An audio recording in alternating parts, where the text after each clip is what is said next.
어디서 근본도 없는 것이 어른한테 토를 달아. 상견례 자리에서 예비 시모는 제 뺨을 후려쳤어요. 시댁 식구들은 입을 가리고 깔깔대며 저를 조롱했습니다. 믿었던 예비 신랑마저 고개를 푹 숙인 채 젓가락만 만지작거렸죠. 하지만 그들은 꿈에도 몰랐어요. 제 옆에 조용히 앉아있던 그 수수한 양복의 남자가 누구인지를. 며칠 뒤 그 화려하던 시댁의 전 재산은 흔적도 없이 사라지게 됩니다. 사연이 시작하기 전 좋아요와 구독을 눌러주세요. 오늘 하루 행운과 행복이 가득하도록 기원해 드릴게요.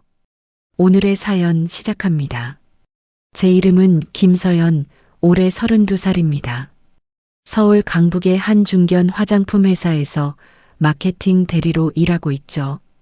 아침 7시에 일어나 지하철을 타고 저녁 7시에 퇴근해 편의점 도시락을 사드는 평범한 일상이 제 전부였습니다. 사람들은 저를 두고 회색 같다고 했어요. 튀지도 않고 모나지도 않고 어디 가도 눈에 잘 띄지 않는 사람이라고요.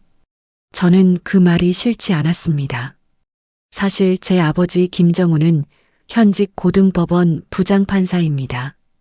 어릴 때부터 아버지는 제게 늘 같은 말을 하셨죠. 우리 서연이 잘 들어라. 사람은 말이다. 남한테 기대지 않고 제 두 발로 단단하게 서야 진짜 사람 구실을 하는 거란다. 돈이나 배경에 기대면 결국 다 무너지는 법이야. 알겠지? 초등학교 입학식 날 아버지가 직접 운전해 학교 앞까지 데려다 주시면서 하신 말씀이 아직도 생생합니다. 저는 대학 등록금도 학자금 대출로 마련했고 방학마다 카페 알바를 뛰며 용돈을 벌었습니다. 회사 동료들은 제 아버지가 무슨 일을 하시는지 알지 못합니다. 그저 작은 공무원이라고만 둘러대고 살았으니까요. 최민우를 처음 만난 건 3년 전 봄이었습니다. 회사에서 신제품 패키지 디자인을 맡길 협력업체를 찾고 있었고 그쪽 회사의 영업 담당으로 민우가 왔습니다. 34살, 키가 크고 어깨가 넓은 남자였죠. 첫 미팅 날 민우는 회의실 의자를 일일이 빼서 정리하고 종이컵을 손수 돌렸습니다. 아이고, 우리 김 대리님, 커피 엄청 진하게 드시는 거 제가 지난번에 보고 딱 기억하고 있었죠. 자, 일하시느라 피곤하실 텐데 아주 진하게 한 잔 드시고 하세요. 민우가 종이컵을 제 앞에 내려놓으며 웃었습니다. 저는 그 작은 기억력에 놀랐습니다. 그날부터 민우는 자주 회사 앞으로 찾아왔습니다. 야근하는 날이면 김밥과 따뜻한 두유를 사들고 로비에서 기다리고 있었죠. 서연아, 어이구, 오늘 또 밥 굶고 야근하는 거야? 내가 진짜 너 때문에 속이 탄다. 속이 타. 자, 이거 아직 따뜻하니까 식기 전에 얼른 먹어. 사람이 밥심으로 살아야지. 일하다 픽 쓰러지면 어쩌려고 그래. 민우가 비닐봉지를 흔들며 활짝 웃었습니다. 저는 그 듬직한 어깨에 마음이 기울었습니다. 연애를 시작한 지 1년이 되던 날 민우가 제 손을 잡고 말했어요. 서연아, 나 더는 못 기다리겠어. 우리 엄마한테 정식으로 인사하러 가자. 우리 집 깐깐한 여사님도 너 보면 아주 쏙 반할 거야. 내 여자친구 진짜 예쁘다고 빨리 보여주고 싶어 죽겠다니까. 민우의 본가는 경기도 외곽의 큰 단독주택이었습니다. 거실에 들어서자마자 예비 시모가 위아래로 제 옷차림을 훑쳤죠. 이름이 김서연이라고? 얼굴은 뭐 그냥 맹하게 생겼네. 그래, 집안 부모님은 뭐 하시는 분들이고? 사업하시니? 예비 시모가 소파에 다리를 꼬고 앉아 물었습니다. 아, 네, 어머니. 저희 아버지는 그냥 나라 일하시는 평범하고 작은 공무원이십니다. 저는 손을 무릎 위에 가지런히 모으고 대답했습니다. 뭐, 공무원? 아이고 맙소사. 평생 쥐꼬리만 한 월급 받아서 언제 집 사고 언제 차 굴려? 쯧쯧 그래 뭐. 없는 집구석 딸년이 우리같이 잘 사는 집안 보고 눈이 휙 돌아가서 매달리긴 했겠다마는. 예비 시모가 입꼬리를 비틀며 찻잔을 들었습니다. 그 순간 거실 공기가 차갑게 식는 것을 저는 분명히 느꼈습니다. 그 뒤로 예비 시모는 결혼 이야기가 나올 때마다 제 직업을 깎아내렸어요. 너 회사에서 마케팅인지 뭔지 대리 달았다고 했지? 우리 아들이랑 결혼하면 당장 그 알량한 회사부터 때려치워라. 여자가 어딜 싸돌아다녀. 예비 시모가 백화점 매장에서 가방을 고르며 툭 던지듯 말했습니다. 어머니, 저 제일 좋아합니다. 결혼해서도 회사 계속 다니면서 제 힘으로 당당하게 돈 벌고 싶습니다. 제가 조심스럽게 답했죠. 뭐라고? 네가 감히 내 아들 아침밥 굶기겠다고 통보하는 거니? 우리 귀한 아들 민우 밥은 네가 안 차리면 누가 차려? 쥐방울만 한 월급 몇 푼 번다고 기를 쓰고. 나대? 아유 머리에 든 게 없으니 정신을 못 차리지. 예비 시모가 가방을 점원에게 던지듯 내밀며 혀를 찼습니다. 민우는 그때마다 옆에서 휴대폰만 들여다보고 있었습니다. 상견례는 강남의 한 고급 한정식 집에서 열렸습니다. 아버지는 평소처럼 수수한 회색 양복을 입고 오셨어요. 어머니가 일찍 돌아가신 뒤로 저희 집안에서 상견례 자리에 나설 사람은 아버지뿐이었습니다. 처음 뵙겠습니다. 서연이 애비 되는 사람입니다. 우리 서연이 모자란 점이 많아도 예쁘게 봐주시고 앞으로 두 사람 잘 살 수 있게 잘 부탁드리겠습니다. 아버지가 정중히 고개를 숙이며 인사하셨습니다. 아, 네. 뭐, 옷차림 보니까 공무원 월급 뻔하긴 하네요. 예비 시모가 짧게 답하며 아버지의 양복 소매를 흘끗 보았습니다. 저는 그 눈빛을 놓치지 않았어요. 식사가 반쯤 진행되었을 때 예비 시모가 손가방에서 종이 한 장을 꺼냈습니다. 자, 이거 두 눈 크게 뜨고 똑똑히 읽어봐라. 우리같이 수준 높은 집안으로 시집 오려면 이 정도 예단은 기본 중에 기본이야. 강남 아파트 전세금에 내 최고급 모피 코트, 그리고 외제차 한 대. 아휴, 내가 진짜 너희 집 찢어지게 가난한 거 배려해서 팍팍 깎아준 거야. 다른 집은 이것보다 10배는 더 바리바리 싸들고 온다더라. 예비 시모가 종이를 식탁 위에 탁 소리나게 내려놓았습니다. 저는 종이를 천천히 펼쳐보았습니다. 숫자 끝자리가 한참 길게 늘어선 그 종이를 저는 다시 곱게 접었습니다.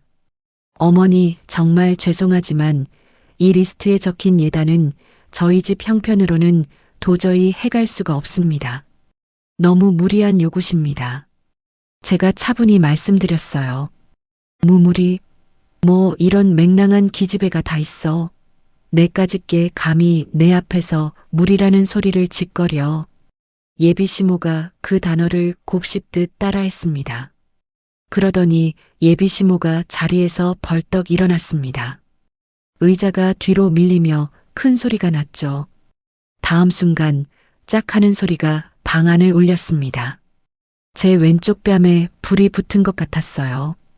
어디서 뼈대도 근본도 없는 상것이 시어른이 말씀하시는데 눈을 똑바로 뜨고 말대꾸야 말대꾸가. 너 같은 거 우리 아들이 걷어주면 바닥에 납작 엎드려서 종년처럼 기어다녀도 모자랄 판에. 예비 시모가 손바닥을 부르르 떨며 소리쳤습니다. 어머 엄마, 손 아프게 저런 애를 왜 때려. 아유, 진짜 주제 파악도 못하고 웃겨 죽겠네. 호호. 서서연아, 네가 잘못했다고 해. 빨리 엄마한테 빌어. 민우의 누나는 입을 손으로 가리고 어깨를 들썩이며 웃었고 민우는 고개를 푹 숙인 채 젓가락만 만지작거렸습니다. 저는 얼얼한 뺨을 손으로 감싸쥐었습니다. 아버지가 천천히 자리에서 일어나셨어요. 주먹을 꽉 쥐었다 푸시고 다시 한번 푸시는 모습을 저는 옆에서 보았습니다. 내 딸 얼굴에 감히 손을 대다니. 서연아, 더 볼 것 없다. 가자. 아버지가 낮은 목소리로 말씀하셨습니다. 저는 의자를 밀고 일어나 가방을 챙겼어요. 아줌마, 저도 당신네 같은 천박한 집안에 제 발로 걸어 들어갈 생각 추호도 없습니다. 이 결혼 여기서 파혼하겠습니다. 저는 예비 시모와 민우를 똑바로 바라보며 또박또박 말했습니다. 어머어머, 기가 막혀서 똥 묻은 개가 누구한테 파혼을 한대? 야, 이 도둑년아.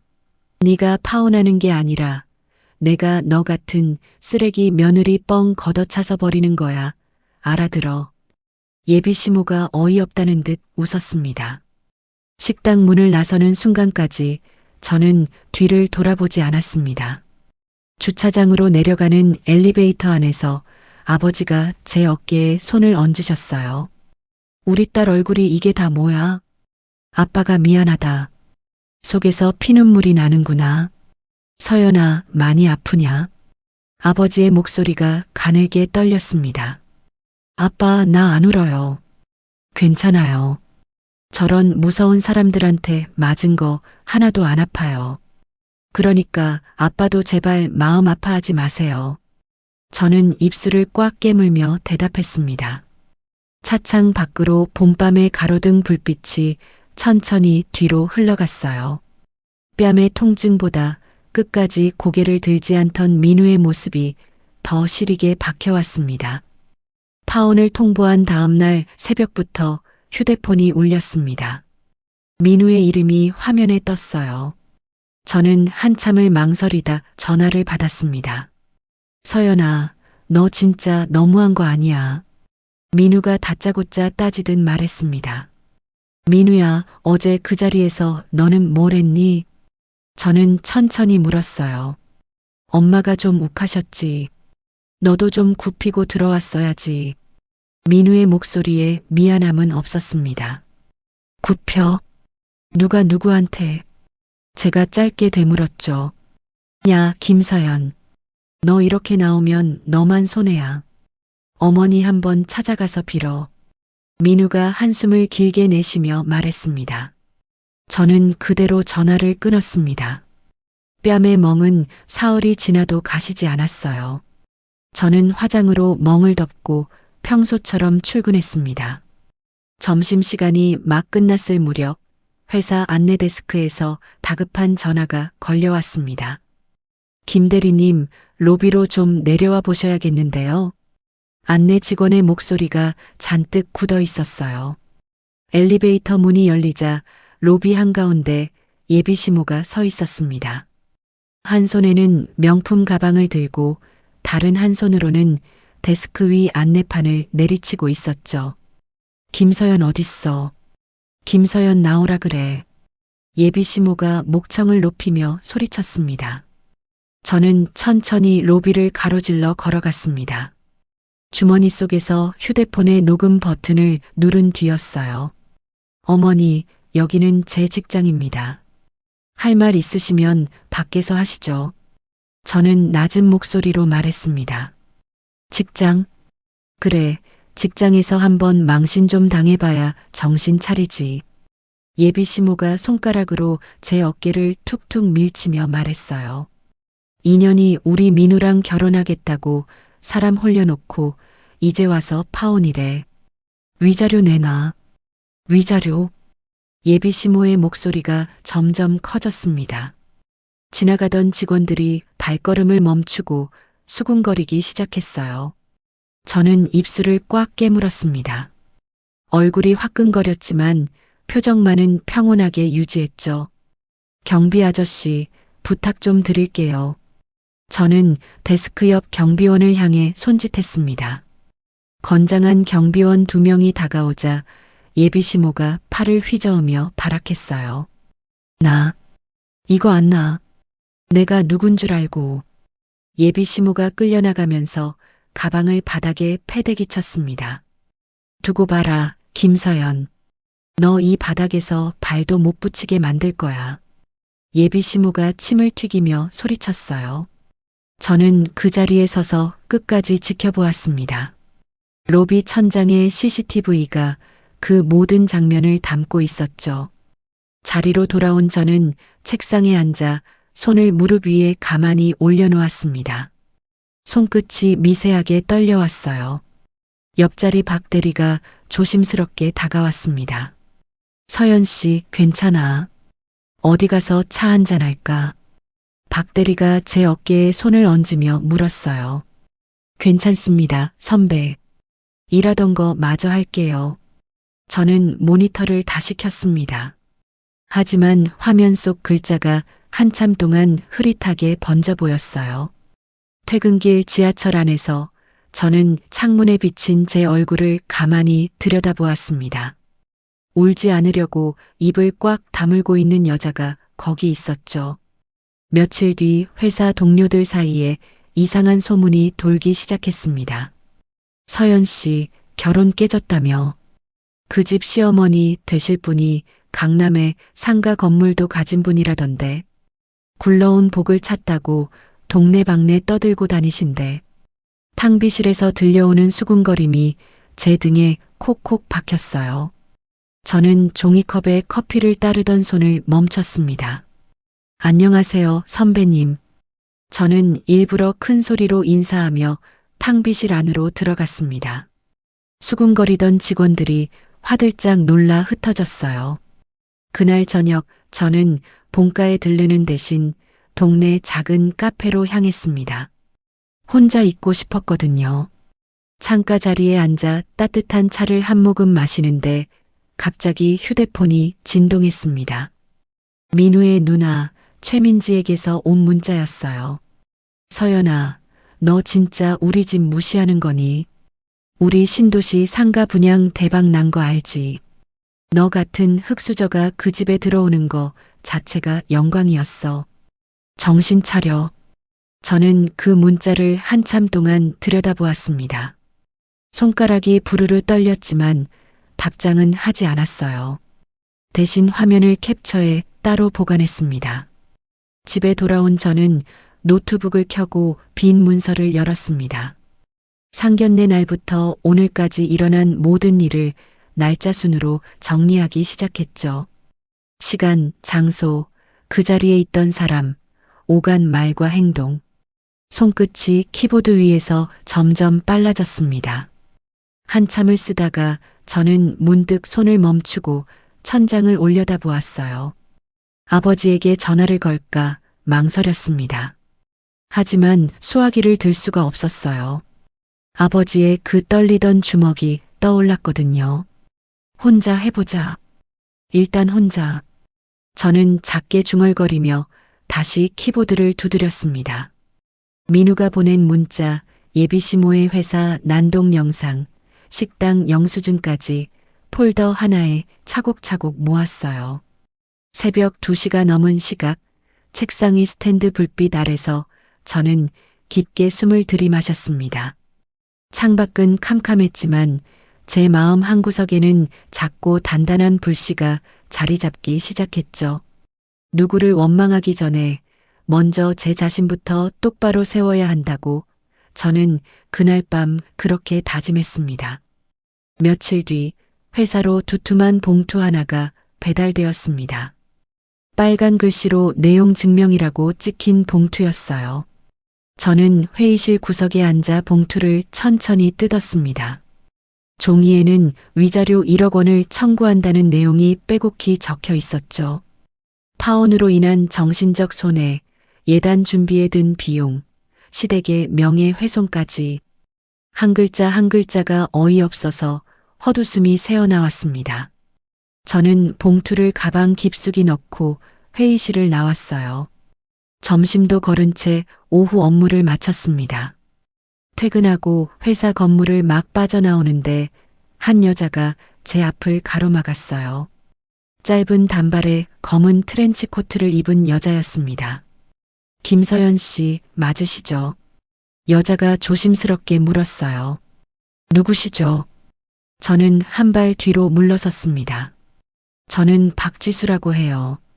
최민우, 그 사람 예전 여자친구였어요. 박지수가 조용히 말했습니다. 저는 가방끈을 꽉 쥐었어요. 근처 조용한 찻집으로 자리를 옮겼습니다. 박지수는 따뜻한 차를 양손으로 감싸 쥐고 한참을 망설였어요. 서연 씨, 저도 2년 전에 똑같은 일을 겪었어요. 박지수가 입을 열었습니다. 상견례 자리에서 뺨을 맞았다고요. 저는 찻잔을 내려놓으며 물었어요. 뺨은 안 맞았지만 그 집 어머니가 제 부모님 면전에서 우리 집 형편을 비웃었어요. 민우는 옆에서 한마디도 안 했고요. 박지수의 눈가가 붉어졌습니다. 민우, 걔는 그런 사람이에요. 강한 사람 앞에선 한없이 작아지고 약한 사람한테는 어머니 등 뒤에 숨어서 조용히 칼을 꽂는 사람. 박지수가 입술을 깨물며 말했어요. 저는 천천히 고개를 끄덕였습니다. 근데 서연 씨, 제가 오늘 찾아온 건 그 얘기를 하려고 온 게 아니에요. 박지수가 주위를 한번 살피더니 목소리를 낮췄어요. 그 집 돈이요. 그 돈, 깨끗한 돈이 아니에요. 박지수가 천천히 말했습니다. 무슨 말씀이세요? 제가 몸을 앞으로 기울이며 물었어요. 제가 그 집에서 결혼 준비하던 시절에 어머니 서재에서 우연히 장부 같은 걸 봤어요. 거기에 사람 이름이랑 액수가 빼곡히 적혀 있었는데 알고 보니까 신도시 상가 분양 사기에 쓰인 돈이더라고요. 박지수의 손끝이 떨렸습니다. 기획부동산이라고 들어보셨죠? 멀쩡한 땅 아닌 데를 좋은 자리라고 속여서 사람들한테 비싸게 파는 거요. 그 어머니가 그 일에 깊숙이 발을 담그고 있었어요. 박지수가 차를 한 모금 마시고 말을 이었어요. 그래서 저는 그 장부를 본 다음 날부터 시댁 식구들 태도가 싹 바뀌었어요. 갑자기 제 흠을 잡기 시작하더니 결국 파혼당했죠. 입막음용 돈 몇 푼 받고요. 박지수가 씁쓸하게 웃었습니다. 그 돈 받은 거 너무 후회돼요. 그때 신고했어야 했는데. 박지수가 고개를 푹 숙였어요. 저는 한참 동안 아무 말도 못했습니다. 찻잔에서 피어오르는 김이 두 사람 사이를 천천히 흩어졌어요. 지수 씨, 제가 조심스럽게 입을 뗐습니다. 저랑 같이 해보실래요? 그 사람들 진짜 모습 세상에 보여주는 거. 박지수의 눈이 천천히 커졌습니다. 그날 밤 저는 집에 돌아와 가장 먼저 따뜻한 물에 손을 씻었어요. 거울 속 제 얼굴은 며칠 사이 헬쑥해져 있었지만 눈빛만은 또렷했습니다. 책상 앞에 앉아 노트북을 켜고 박지수가 보내준 사진 몇 장을 천천히 들여다보았어요. 구겨진 종이를 펼쳐 찍은 듯한 장부 사진, 낯선 사람들의 이름이 적힌 통장 사본 일부, 이름 옆에 적힌 금액의 끝자리가 한참 길었습니다. 저는 사진을 폴더에 차곡차곡 옮겨 담았어요. 이건 갑질이 아니야. 저는 모니터를 보며 작게 중얼거렸습니다. 이건 범죄야. 그 순간 휴대폰이 짧게 울렸습니다. 박지수에게서 온 문자였어요. 서연 씨, 저 무서워요. 그래도 같이 해요. 끝까지. 저는 답장을 보냈습니다. 지수 씨, 우리 둘만의 일이 아니에요. 그 사람들한테 당한 다른 분들 위해서라도 끝까지 가요. 잠시 후 박지수에게서 짧은 답이 왔어요. 고마워요. 그 두 글자에 저는 한참 눈길을 두었습니다. 다음 날 점심시간, 저는 회사 옥상으로 올라갔어요. 바람이 제법 차갑게 불어왔습니다. 난간에 손을 짚고 멀리 빌딩 숲을 바라보는데 아버지 얼굴이 자꾸 떠올랐어요. 주차장에서 떨리던 그 목소리, 식당에서 꽉 쥐던 그 주먹. 저는 휴대폰을 꺼냈다가 다시 주머니에 넣었습니다. 아직은 아니야. 조금만 더 모으고 나서 저는 입김이 보일 만큼 차가운 공기를 길게 내뱉었어요. 혼자 짊어지기엔 점점 무거워지는 짐이었지만 아직은 아버지께 짐을 더 얹어드리고 싶지 않았습니다. 저녁에 박지수와 다시 만나 작은 카페 구석 자리에 마주 앉았어요. 박지수가 노트 한 권을 식탁 위에 올려놓았습니다. 제가 그 집에 드나들 때 봤던 사람들 이름이랑 날짜 다 적어뒀어요. 언젠가 쓸 일이 있을 것 같아서요. 박지수가 노트를 제 쪽으로 밀었어요. 저는 노트를 펼쳐 한 장 한 장 천천히 넘겼습니다. 또박또박한 글씨로 적힌 이름들 사이에서 낯익은 이름 하나가 눈에 들어왔어요. 이 사람. 저는 손가락으로 한 줄을 짚었습니다. 이 사람, 민훈의 큰아버지예요. 시댁 식구들이랑 자주 같이 다니던 분. 박지수가 고개를 끄덕였어요. 저는 노트를 가만히 덮고 박지수를 바라보았습니다. 지수 씨, 이제부터 진짜 시작이에요. 박지수와 헤어진 그 주 토요일, 저는 본가로 향했습니다. 현관문을 여니 구수한 된장찌개 냄새가 풍겨왔어요. 아버지가 앞치마를 두르고 부엌에 서 계셨습니다. 왔냐? 손 씻고 와라. 아버지가 국자로 찌개를 휘저으며 말씀하셨어요. 저는 한참을 신발장 앞에 서 있다가 천천히 부엌으로 걸어 들어갔습니다. 아빠, 제가 작게 불렀어요. 왜? 아버지가 돌아보지 않은 채 답하셨습니다. 저는 식탁 의자에 가만히 앉았어요. 가방에서 봉투 하나를 꺼냈습니다. 그 안에는 멍든 뺨을 찍은 사진 여러 장, 박지수에게 받은 자료의 출력본, 그동안 모은 녹취 파일이 담긴 작은 메모리 카드가 들어 있었죠. 아빠, 저 드릴 말씀이 있어요. 저는 봉투를 식탁 위에 올려놓았습니다. 아버지가 천천히 가스불을 끄셨어요. 앞치마를 풀고 식탁 맞은편에 앉으셨습니다. 봉투를 열어 사진을 한 장 한 장 살펴보시는 아버지의 손이 점점 느려졌어요. 멍든 뺨 사진에서 시선이 한참 머물렀습니다. 이게... 아버지가 입을 떼셨다가 다시 담으셨어요. 상견례 그날, 저 사진은 그날 밤에 찍은 거예요. 다음 날 멍이 더 진해졌고요. 저는 차분하게 말씀드렸습니다. 아버지가 사진을 식탁 위에 가지런히 내려놓으셨어요. 주먹을 한번 꽉 쥐었다가 다시 펴셨습니다. 법정에서 평생 평정심을 잃지 않으셨다던 아버지의 손등에 푸른 핏줄이 도드라졌어요. 서연아. 아버지가 낮은 목소리로 부르셨습니다. 네, 아빠. 네가 왜 혼자 이걸 다 짊어졌니? 아버지의 목소리가 조금 갈라졌어요. 아빠 짐 되기 싫었어요. 그리고요, 아빠. 이게 단순히 제가 맡고 끝날 일이 아닌 것 같아요. 저는 박지수에게 받은 자료를 아버지 앞에 펼쳤습니다. 이건... 아버지가 종이를 한 장씩 넘기며 미간을 좁히셨어요. 민우 어머니, 그 집안이요. 신도시 상가 가지고 사람들 속여서 돈을 모은 정황이 있어요. 민우 전 여자친구가 그 집에서 직접 본 거래요. 저는 또박또박 말씀드렸습니다. 아버지가 한참을 침묵하셨어요. 거실 시계 초침 소리만 또렷하게 들렸습니다. 서연아. 아버지가 다시 입을 여셨어요. 내가 한 가지만 묻자. 너는 이 사람들한테 뭘 받고 싶은 거냐? 돈이냐, 사과냐, 아니면 다른 거냐? 아버지가 제 눈을 똑바로 들여다보셨습니다. 저는 잠시 호흡을 가다듬고 답했어요. 법대로요. 아빠가 평생 저한테 가르쳐 주신 그대로요. 봐주는 거 없이, 봐달라는 거 없이. 아버지의 입꼬리가 아주 살짝 올라갔습니다.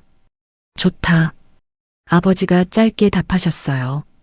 내가 직접 나서면 안 된다. 그건 너도 알지. 네, 아빠. 내가 믿는 후배 한 사람 붙여주마. 검사하다가 옷 벗고 변호사 개업한 친구다. 일은 깐깐하고 사람은 묵직하다. 아버지가 휴대폰을 꺼내 어딘가로 전화를 거셨어요. 강 변호사, 나일세. 시간 되면 우리 집으로 좀 오게. 짧은 통화 끝에 아버지가 휴대폰을 내려놓으셨습니다. 서연아, 너 혼자 했으면 두세 달 걸릴 일이다. 강 변호사랑 같이 하면 훨씬 빨라질 거다. 아버지가 제 손등을 가만히 두드려 주셨어요. 저는 그제야 눈시울이 뜨거워졌습니다. 이튿날 저녁 강민호 변호사가 본가로 찾아왔어요. 50대 초반의 다부진 체격에 안경 너머의 눈빛이 날카로운 분이었습니다. 김 부장님 따님이시군요. 강민호라고 합니다. 강민호가 정중히 명함을 건넸어요. 잘 부탁드립니다, 변호사님. 저는 두 손으로 명함을 받았습니다. 거실 탁자 위에 박지수의 자료와 제가 정리한 사건 일지를 펼쳐 놓았어요. 강민호는 안경을 고쳤으며 자료를 한 장씩 꼼꼼히 살폈습니다. 이거 단순한 가족 분쟁이 아니네요. 강민호가 짧게 말했어요. 박지수 씨라는 분이 직접 증언해 주실 수 있다고 했어요. 제가 덧붙였습니다. 그분 진술서부터 받읍시다. 그리고 이 통장 사본에 적힌 이름들, 제가 따로 조용히 알아볼 수 있는 라인이 있습니다. 강민호가 수첩에 메모를 했어요. 그쪽 집안이 가지고 있다는 신도시 상가, 정확한 주소 아십니까? 네, 알아요. 민우가 자랑하면서 몇 번 데려간 적 있어요. 제가 답했습니다. 좋습니다. 거기서부터 차근차근 풀어봅시다. 분양받은 분들 중에 피해를 입었다고 느끼는 분들 진술만 몇 분 확보하면 그림이 그려질 겁니다. 강민호가 차분하게 말했어요. 그날부터 일이 빠르게 움직였습니다. 강민호는 저와 박지수를 사무실에서 따로 만나 진술서를 받았어요. 박지수는 처음엔 손을 떨었지만 끝까지 차분하게 자기가 본 것을 다 말했습니다. 지수 씨, 정말 용감하세요. 저는 박지수의 손을 꼭 잡아주었어요. 서연 씨 덕분이에요. 혼자였으면 끝까지 못했을 거예요. 박지수가 옅게 웃었습니다. 2주가 지났을 무렵 강민호에게서 전화가 왔어요. 서연 씨 사무실로 한번 와보세요. 그림이 거의 다 나왔습니다. 강민호의 목소리에 묵직한 확신이 실려 있었습니다. 사무실 회의실 책상 위에는 두툼한 서류 파일이 놓여 있었어요. 같은 부지를 서로 다른 사람한테 2번, 3번 판 흔적이 나옵니다. 차명 계좌도 여러 개고요. 세금 신고는 거의 누락돼 있습니다. 강민호가 서류를 하나하나 짚어가며 설명했어요. 민우 씨는요? 제가 물었습니다. 공동 명의로 올라가 있는 게 몇 건 있습니다. 모르고 빌려줬다고 우길 수도 있겠지만 도장 찍힌 서류가 한두 장이 아니라서요. 빠져나가기 쉽지 않을 겁니다. 강민호가 안경을 고쳤으며 답했어요. 저는 서류 위에 손을 가만히 올려놓았습니다. 손바닥 아래로 종이의 까슬한 감촉이 전해졌어요. 이제 어떻게 하실 거예요, 변호사님? 제가 물었습니다. 이건 서연 씨가 정하실 일입니다. 조용히 수사기관에 넘기는 방법도 있고 좀 더 시끄럽게 가는 방법도 있고요. 강민호가 저를 바라보며 말했어요. 저는 잠시 눈을 감았습니다. 상견례 그날 깔깔대던 시댁 식구들의 웃음소리가 귓가에 다시 울렸어요. 고개를 푹 숙이고 젓가락만 만지작거리던 민우의 모습도요. 변호사님, 저는 천천히 눈을 떴습니다.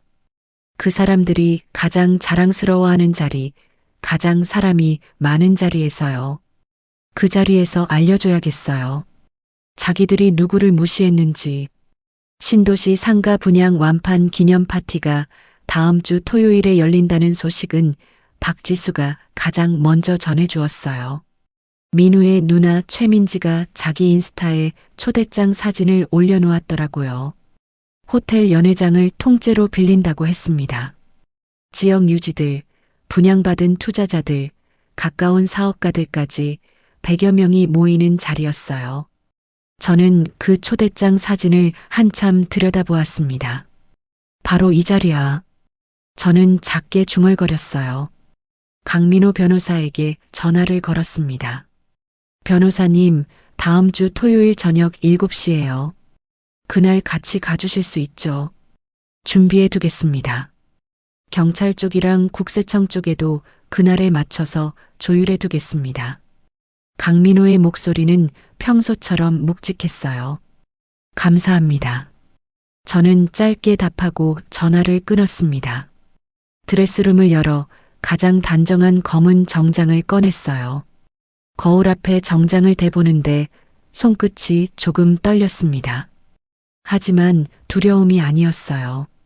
오래 참아온 무언가가 드디어 풀려나가기 직전의 떨림이었습니다. 토요일 저녁 호텔 앞은 검은색 고급 차량들로 가득했어요. 저는 강민호와 함께 정문을 통과해 연회장으로 걸어 들어갔습니다. 샹들리에 아래로 잔잔한 음악이 흘렀고 사람들은 와인잔을 들고 웃고 떠들었어요. 연회장 한가운데서 예비시모가 화려한 한복을 차려입고 손님들 사이를 누비고 있었습니다. 민우는 그 옆에서 굳은 미소를 짓고 있었죠. 최민지도 짧은 드레스를 입고 사진을 찍고 있었어요. 저는 천천히 안쪽으로 걸어 들어갔습니다.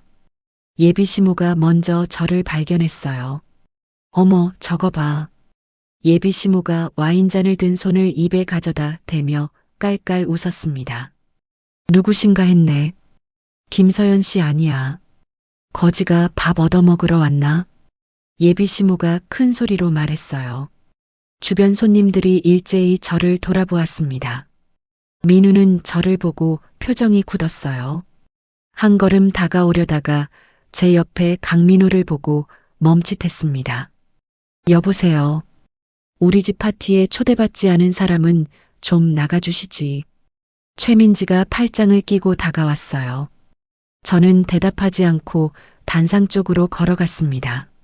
무대 위에는 큰 화면이 켜져 있었고 분양 성공을 자축하는 영상이 반복 재생되고 있었어요. 저는 무대 옆에 서 있던 진행 요원에게 다가갔습니다. 잠깐 마이크 좀 빌릴게요. 네. 진행 요원이 영문도 모른 채 마이크를 내어주었어요. 저는 무대 중앙으로 천천히 걸어 올라갔습니다. 강민호는 노트북을 들고 무대 옆 모니터 담당자에게 다가갔어요. 안녕하세요, 여러분. 제 목소리가 마이크를 통해 연회장 전체에 퍼졌습니다. 사람들의 시선이 한꺼번에 무대 위로 쏠렸어요. 오늘 이 자리에 와주신 투자자분들께 꼭 보여드리고 싶은 자료가 있어서 잠깐 시간을 좀 빌리겠습니다. 저는 또박또박 말했습니다. 뭐 하는 거야? 저거 내려와. 예비시모가 와인잔을 식탁에 탕소리 나게 내려놓으며 소리쳤어요. 민우가 무대 쪽으로 성큼성큼 걸어왔습니다. 서연아, 너 정말 미쳤어. 빨리 내려와. 민우가 무대 끝에서 손을 뻗었어요. 바로 그때 화면이 바뀌었습니다. 분양 성공 영상 위로 한 장의 계약서가 떠올랐어요. 화면을 본 손님들이 술렁이기 시작했습니다. 저거 내 계약서인데. 앞쪽에 앉아있던 중년 남자가 자리에서 일어났어요. 같은 부지를 또 다른 사람한테도 팔았다고요. 이게 무슨 소리야? 남자가 무대를 향해 소리쳤습니다. 화면이 다시 바뀌었어요. 이번에는 차명으로 운영되던 통장 사본 일부였습니다. 이름은 가렸지만 입출금 흐름이 한눈에 들어왔어요. 여러분이 낸 분양 대금이 어디로 흘러갔는지 자료가 다 남아 있습니다. 저는 마이크를 꽉 쥐고 말했어요.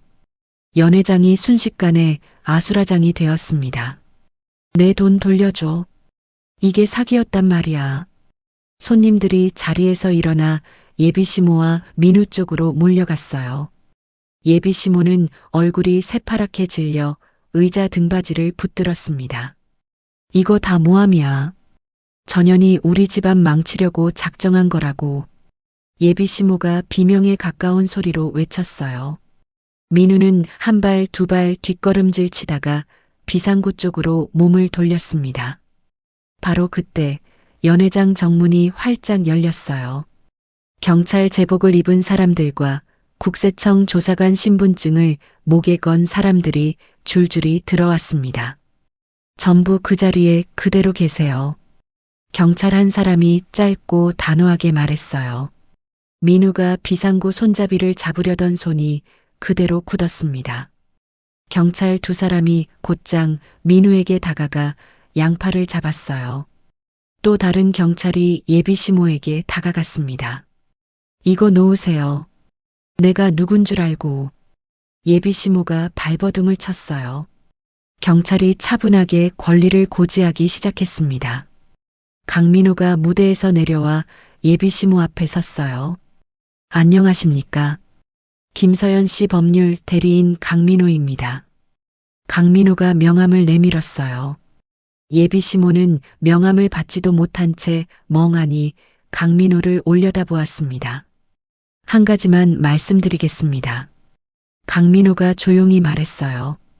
김서연 씨의 부친께서는 현직 고등법원 부장판사이십니다.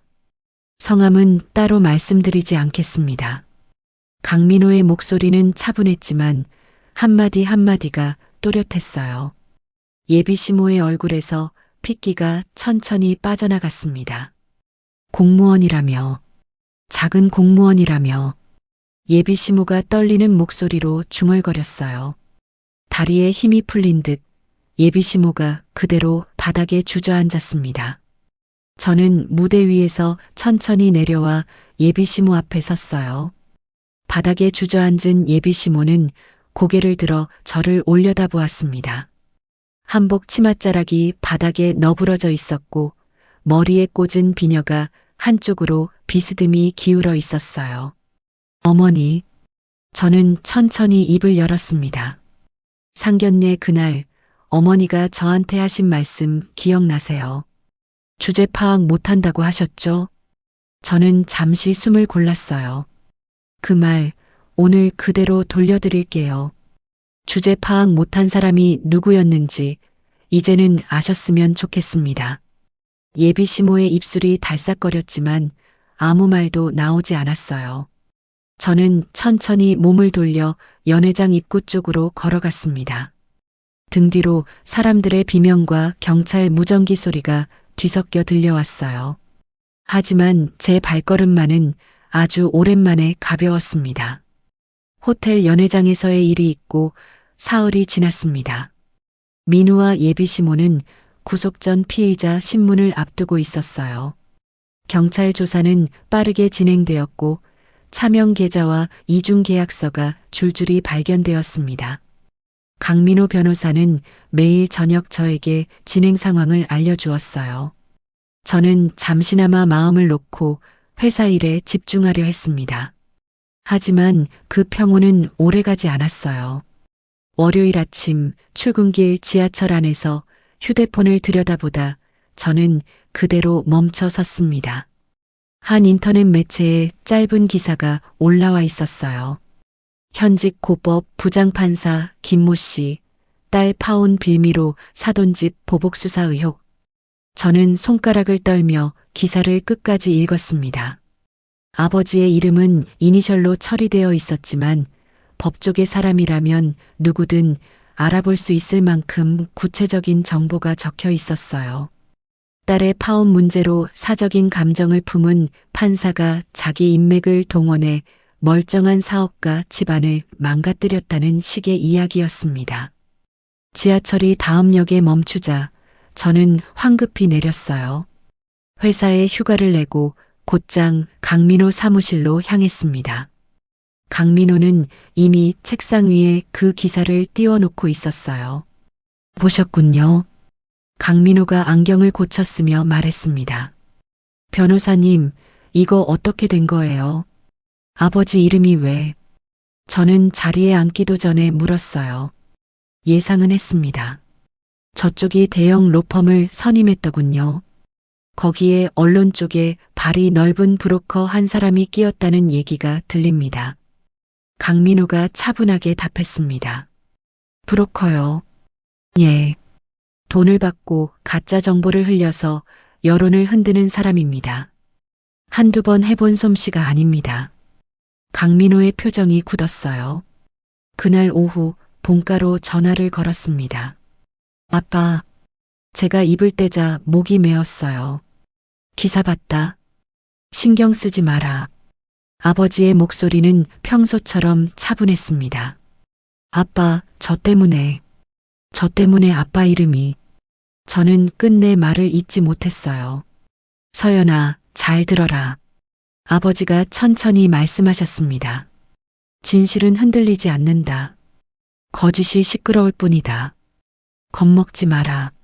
아버지의 짧은 말이 가슴 한가운데를 단단히 짚어주었어요. 하지만 전화를 끊은 뒤에도 저는 한참을 책상에 엎드려 있었습니다. 다음 날부터 회사 동료들의 시선이 미묘하게 달라졌어요. 서연 씨, 아버지가 판사셨다며. 그 기사 진짜야. 탕비실 한쪽 구석에서 들려오는 수군거림에 저는 종이컵을 꽉 쥐었습니다. 박 대리가 다가와 제 어깨를 가만히 두드려 주었어요. 서연 씨, 사람들 말 신경 쓰지 마. 우리는 너 알아. 박 대리의 말이 고마웠지만 저는 웃지 못했습니다. 점심시간에 화장실 한 칸에 들어가 한참을 앉아 있었어요. 변기 뚜껑 위에 앉아 무릎에 얼굴을 묻고 작게 숨을 골랐습니다. 이 모든 게 제 욕심 때문이었나? 그런 생각이 자꾸 머릿속을 맴돌았어요. 저녁에 박지수가 저를 찾아왔습니다. 회사 근처 작은 칼국수집 구석 자리에 마주 앉았어요. 박지수의 눈도 충혈되어 있었습니다. 서연 씨, 저도 기사 봤어요. 박지수가 조심스럽게 말했어요. 제가 괜히 끌어들였나 봐요. 지수 씨한테도 미안하고. 저는 고개를 푹 숙였습니다. 무슨 말씀이세요? 저는 서연 씨 덕분에 이제야 숨이 좀 트여요. 박지수가 제 손을 잡으며 말했어요.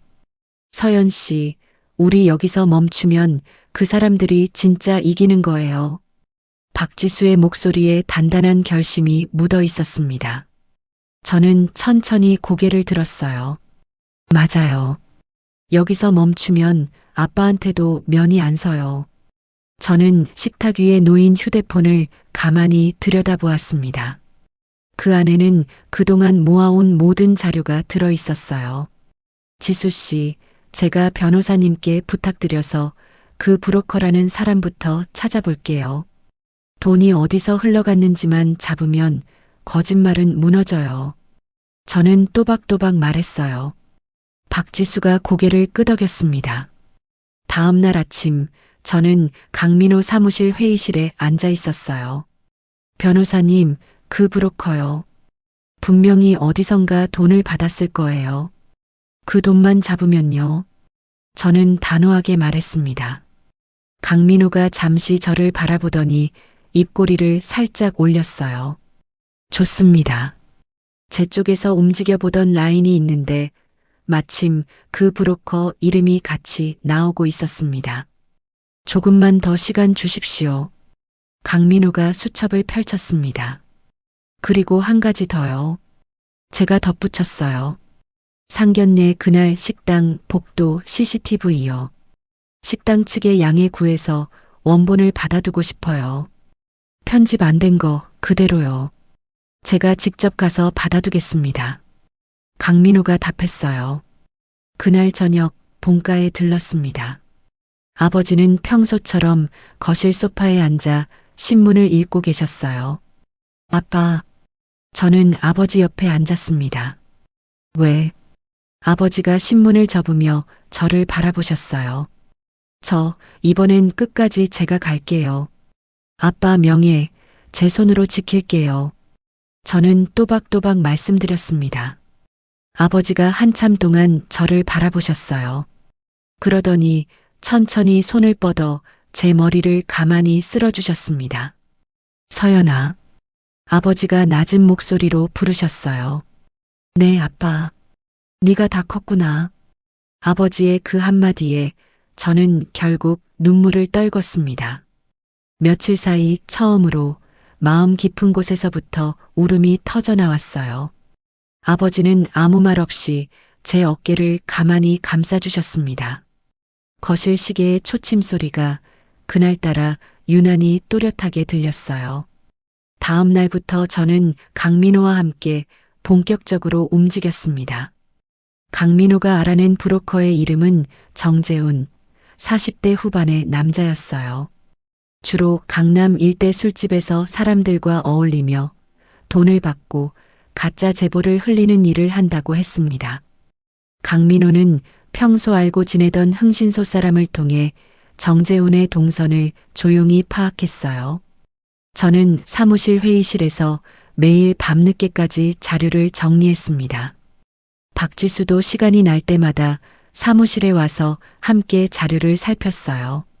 목요일 저녁 강민호에게서 전화가 왔습니다. 서연 씨 잡았습니다. 강민호의 목소리에 무게가 실려 있었어요. 정재훈이 어제 강남의 한 술집에서 예비시모 쪽 둘째 며느리 되는 사람한테서 돈가방을 받았습니다. 현장 사진하고 영상 다 있습니다. 그 사람들 며느리까지 끌어들였어요. 저는 짧게 한숨을 내쉬었습니다. 그리고 정재훈 본인 계좌 흐름도 살펴봤는데 지난주에 큰 금액이 한 번에 들어왔습니다. 출처가 시댁 쪽 차명 계좌 중 하나로 잡힙니다. 강민호가 차분히 설명했어요. 저는 의자 등받이에 몸을 기댔습니다. 변호사님, 다 모이신 거죠? 예, 다 모였습니다. 이제 어떻게 쓰실지만 정하시면 됩니다. 저는 그날 밤 본가에 들러 아버지께 모든 자료를 보여드렸어요. 아버지는 사진과 통장 사본을 천천히 살피셨습니다. 기자회견을 하려고 합니다. 저는 짧게 말씀드렸어요. 기자회견. 아버지가 안경 너머로 저를 바라보셨습니다. 네. 변호사님이 자리 마련해 주신다고 하셨어요. 제가 직접 나가서 말할 거예요. 아빠 이름이 거짓 기사에 오르내리는 거 더는 두고 볼 수 없어요. 저는 또박또박 말씀드렸어요. 아버지는 한참을 침묵하시다가 천천히 고개를 끄덕이셨습니다. 내 판단대로 해라. 다만 한 가지만 약속해라. 아버지가 말씀하셨어요. 네, 아빠. 화내지 마라. 침착하게 사실만 말해라. 그게 가장 무서운 거다. 아버지의 그 말씀이 제 등을 단단히 받쳐주었어요. 토요일 오전 강민호 사무실 회의실에서 기자회견이 열렸습니다. 10명 남짓한 기자들이 모였어요. 저는 검은 정장 차림으로 자리에 앉았습니다.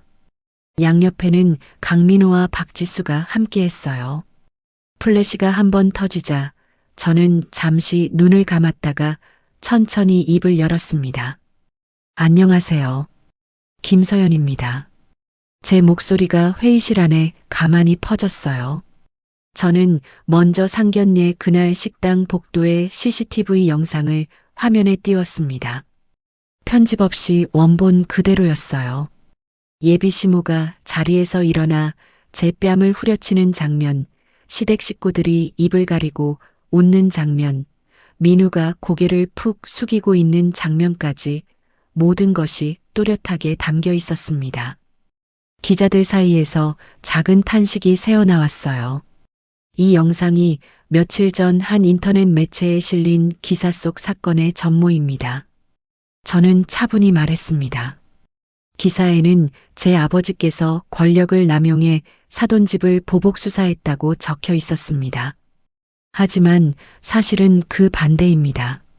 이어서 화면에 정재훈의 사진과 돈을 건네받는 장면이 떴어요. 이 사람은 정재훈이라는 언론 브로커입니다. 시댁 쪽으로부터 돈을 받고 거짓 정보를 언론에 흘렸습니다.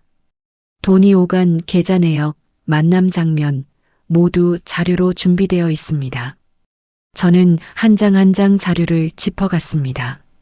한 기자가 손을 들었어요.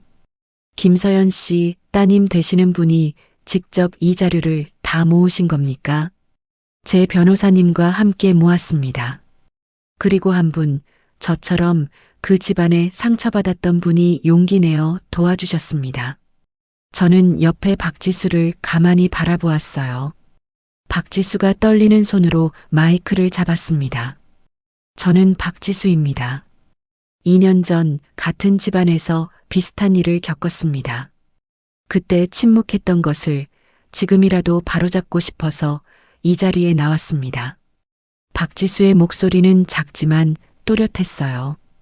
기자회견이 끝난 그날 오후부터 인터넷이 들끓기 시작했습니다. 편집 없는 영상은 빠르게 퍼져나갔어요. 사람들의 분노는 가짜 기사를 향했고 그 기사를 쓴 기자와 정재훈의 이름이 줄줄이 검색어에 올랐습니다. 경찰은 곧장 정재훈을 소환했어요. 정재훈은 처음엔 입을 꾹 다물었지만 자기 계좌로 들어온 돈의 출처가 명백해지자 결국 모든 것을 털어놓았습니다. 시댁의 둘째 며느리가 직접 돈가방을 들고 와서 부탁했다고요. 대형 로펌도 흔들리기 시작했어요. 우리 쪽 의뢰인의 입장이 좀 곤란해졌습니다. 로펌 대표 변호사가 예비시모에게 사임의 뜻을 밝혔다는 소식이 며칠 만에 들려왔습니다. 그쪽 변호인단이 빠졌다고 합니다. 강민호가 사무실에서 저에게 알려주었어요. 승산이 없다고 본 거죠. 강민호의 입꼬리가 살짝 올라갔습니다. 며칠 뒤 저는 구치소에 있는 민우를 면회하러 갔어요. 혼자 가는 길이었습니다. 면회실의 두꺼운 유리창 너머로 민우가 앉아 있었어요. 며칠 사이 얼굴이 푹 꺼져 있었고 눈빛이 흐릿했습니다. 서연아. 민우가 떨리는 목소리로 저를 불렀어요. 저는 가만히 민우를 바라보았습니다. 서연아, 제발. 나 좀 살려줘. 다 엄마가 시켜서 한 거야. 나는 진짜 몰랐어. 명의만 빌려준 거였어. 민우가 유리창에 손을 갖다 대며 매달렸어요. 서연아, 네가 한마디만 해주면. 너희 아빠한테 한마디만. 민우의 목소리가 떨렸습니다. 저는 한참 동안 말이 없었어요. 민우의 얼굴을 가만히 들여다보았습니다. 3년 전 회사 로비에서 김밥 봉지를 흔들며 웃던 그 얼굴이 어렴풋이 겹쳐 보였어요. 하지만 지금 제 앞에 있는 사람은 그때의 그 사람이 아니었습니다. 민우야. 저는 천천히 입을 열었어요. 너는 끝까지 남 탓만 하는구나. 상견례 그날 네가 한 번이라도 내 편에 서줬으면 나는 지금 여기 없었어. 저는 가방을 들고 자리에서 일어났습니다. 잘 지내. 거기서. 저는 면회실 문을 열고 나왔어요. 긴 복도를 걸어 나오는 동안 뒤에서 들리던 민우의 외침이 점점 멀어졌습니다. 구치소 정문을 나서자 차가운 바람이 얼굴을 스쳤어요. 저는 가만히 하늘을 올려다보았습니다. 구름 한 점 없는 맑은 가을 하늘이었어요. 재판이 본격적으로 시작된 건 그의 늦가을이었습니다. 민우와 예비시모 그리고 시댁 식구들 몇은 사기와 탈세, 폭행 혐의로 차례차례 법정에 섰어요. 저는 한 번도 방청석에 가지 않았습니다. 강민호 변호사가 매번 끝나고 전화로 진행 상황을 알려주었어요. 오늘 어머님 쪽 끝까지 부인하셨습니다. 오늘 민우 씨는 어머니께 책임을 떠넘기는 진술을 했습니다. 저는 매번 짧게 듣고 전화를 끊었어요. 법정에서 그들이 어떤 표정을 짓고 있을지 굳이 보고 싶지 않았습니다. 판결이 난 날은 그의 겨울이 막 시작될 무렵이었어요. 강민호에게서 전화가 왔습니다. 서연 씨, 결과 나왔습니다. 강민호의 목소리는 평소처럼 차분했어요. 예비시모, 징역 7년. 민우 씨, 징역 4년. 추징금은 두 사람 합쳐서 100억 원이 넘습니다. 상가하고 자택은 전부 압류 들어갑니다. 저는 사무실 책상 앞에 앉아 한참 동안 휴대폰을 귀에 댄 채로 가만히 있었어요. 서연 씨, 듣고 계세요? 네, 변호사님. 감사합니다. 저는 짧게 답했습니다. 전화를 끊은 뒤 저는 책상에 두 손을 가지런히 모으고 오래 앉아 있었어요. 판결 다음 날 인터넷 기사 한 줄을 우연히 보았습니다. 신도시 상가의 투자자들이 일부 보상을 받게 되었다는 짧은 소식이었어요. 저는 그 기사를 한참 들여다보다가 천천히 화면을 껐습니다. 점심시간에 옥상으로 올라가 난간에 손을 짚고 멀리 빌딩 숲을 바라보았어요. 바람은 차가웠지만 햇볕이 따뜻했습니다. 잘 끝났네. 저는 작게 혼잣말을 했어요. 그 주 토요일 저녁 저는 박지수와 작은 국밥집에서 만났습니다. 지수 씨, 그동안 진짜 고생 많았어요. 저는 따뜻한 국밥 한 그릇을 박지수 앞에 놓아드렸어요. 서연 씨야말로요. 박지수가 살짝 웃었습니다. 지수 씨 아니었으면 저 진짜 그날 식당에서 뺨 한 대 맞고 끝났을 거예요. 저는 진심으로 말했어요. 저는요, 서연 씨 만나고 처음으로 잠을 푹 잤어요. 2년 동안 가슴에 묻어뒀던 거 다 털어내니까 사람이 살만하더라고요. 박지수가 숟가락을 들며 말했습니다.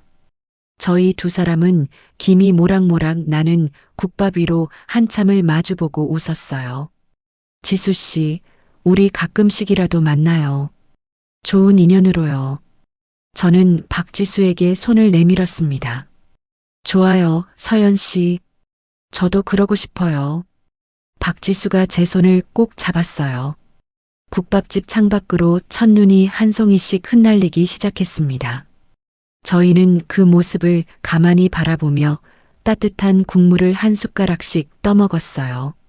오랜만에 마음이 편한 저녁이었습니다. 다음 날 저는 아버지와 단둘이 동네 국밥집에 갔어요. 아버지가 좋아하시는 오래된 가게였습니다. 서연아, 뭐 먹을래? 아버지가 메뉴판을 가리키며 물으셨어요. 아빠 드시는 거랑 똑같이요. 저는 웃으며 답했습니다. 아버지가 국밥 두 그릇을 시키시고 가만히 저를 바라보셨어요. 서연아. 네, 아빠. 수고했다, 내 딸. 아버지의 그 짧은 한마디에 저는 또 눈시울이 뜨거워졌습니다. 숟가락을 들려던 손이 잠시 멈췄어요. 아빠, 저요. 처음엔 그냥 화가 나서 시작한 일이었어요. 뺨 맞은 게 분해서요. 저는 천천히 말씀드렸습니다. 근데 하다 보니까 알겠더라고요. 화내는 거랑 바로잡는 거는 다른 거더라고요. 아버지가 가만히 고개를 끄덕이셨어요. 내 어머니 살아계셨으면 너 많이 자랑스러워 하셨을 거다. 아버지가 낮은 목소리로 말씀하셨습니다. 저는 코끝이 시큰해져 잠시 고개를 숙였어요. 아빠도 자랑스러우세요. 저는 작게 답했습니다. 그럼. 아버지가 짧게 웃으셨어요. 국밥집을 나와 아버지와 천천히 골목길을 걸었습니다.